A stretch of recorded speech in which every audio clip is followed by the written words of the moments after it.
आजकल की चिंता को छोड़ो, सीधे 10 साल का गोल बनाओ। तैयारी करो कि तुम्हें आगे के 10 साल में क्या करनी है, 6 महीने में क्या करना है, 1 महीने में क्या करना है और 1 हफ्ते में तैयारी कैसी करनी है। फिर मन कहेगा 10 साल सफ़र बहुत लंबा है, अभी मंजिल बहुत दूर है, लेकिन तैयारी तो करनी है। हो सकता है शायद मन अब घबराए क्योंकि आपका मन शांत ही नहीं है।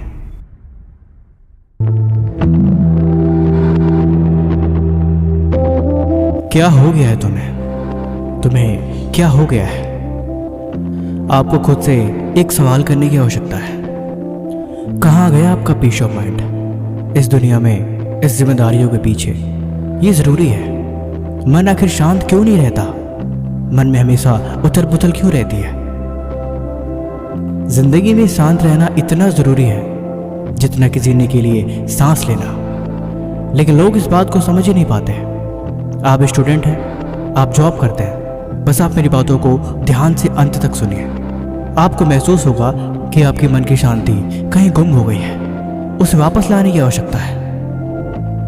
कभी आपने देखा है जितने भी कामयाब लोग हैं, जितने भी सक्सेसफुल लोग हैं, वो हमेशा शांत रहते हैं और कम बोलते हैं। स्वामी विवेकानंद, डॉक्टर APJ अब्दुल कलाम, गौतम बुद्ध, महात्मा गांधी, ये लोग हमेशा शांत और शटल कैसे रहते थे?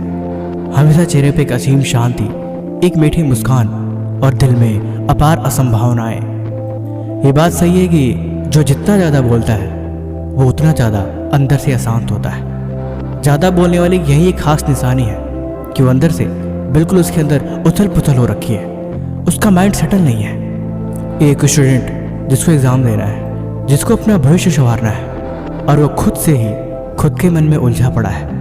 उसकी ज़िंदगी की डोर खुद उसके हाथ में नहीं कि उसका मन शांत ही नहीं है। फिर भला पढ़ाई में मन कैसे लगेगा?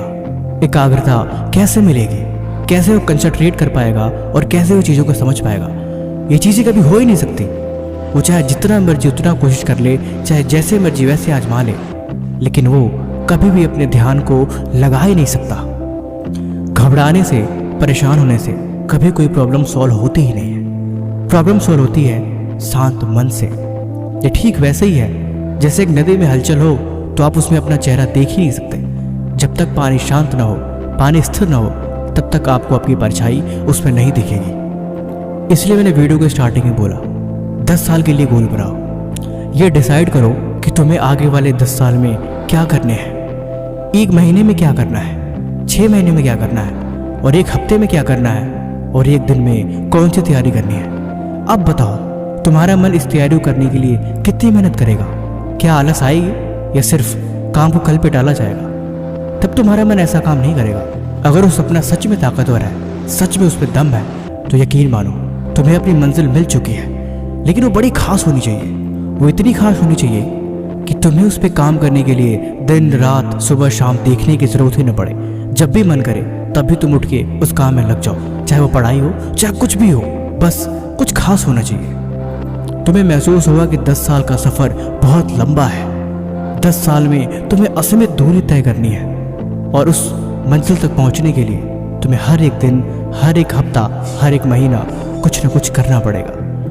तब तुम खुद अपने आप बिल्कुल शांत हो जाओगे, बिल्कुल घबराओगे नहीं, तुम स्थिर हो जाओगे और मन तुम्हारा बिल्कुल एक पानी की तरह शांत हो जाएगा। फिर तुम चीज़ों को बारीकी से समझोगे और उससे महसूस करोगे कि बस अब हर चीज़ को बड़े ही ध्यान से करनी है। फिर तुम्हें समझ में आएगा मेडिटेशन, सेल्फ कनेक्शन और खुद पे भरोसा और पीस ऑफ माइंड इतना इम्पोर्टेंट क्यों है। फिर ये सारी चीज़ें बिल्कुल प्रायोरिटी में लगने लगेंगी। फिर आप बिल्कुल शोर नहीं करोगे, ना ही किसी से फालतू की बहस करोगे और ना ही किसी की फालतू बातों पे कोई रिएक्शन दोगे। आप सिर्फ कॉन्फिडेंट रहोगे और हमेशा एनर्जी से फुलफिल रहोगे।